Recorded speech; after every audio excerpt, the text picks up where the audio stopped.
how do you respond to what Sam just highlighted in terms of what's happening really, in, not just with Trump's policy, China policy right now, but also the implementation, walking the mile on it? Well, there's a gap between the two, obviously. A lot of noise, lots of announcements, but at the moment the devil is going to be in the detail, as we know. That's still obviously being worked out, with the Commerce Secretary only being confirmed by Congress last week. Obviously, there's still quite a bit to do in terms of the nuts and bolts of how it's going to be implemented and who does what and who pays what when.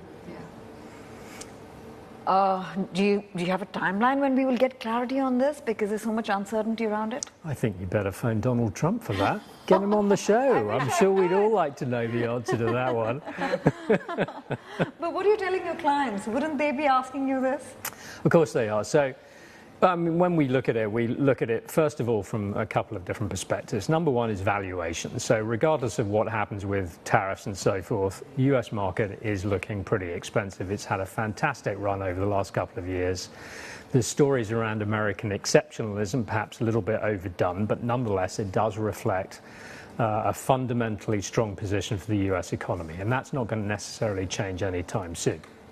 Nonetheless, valuations do look pretty high, so we're obviously looking for better value elsewhere and to see where we can find that. So whether or not that's going to be in certain parts of Europe, certain parts of Asia, maybe even China, which we've hated for a long time, but everything has a value.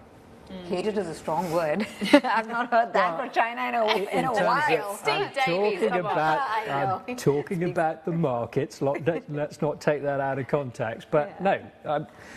Disliked strongly from the perspective of lack of transparency and regulation. We've talked about that before on your show.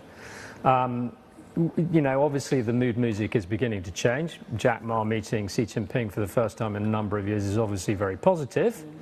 That's the visuals, which are all good, but once again we need to see the details. So whether or not it's a restructuring of the property sector and outstanding debt, creating some form of bad bank or other to take out part of those debts, that would be viewed very positively and would result in a consistent degree of support rather than these sort of short-term spikes on the basis of expectations, which then eventually come to very little.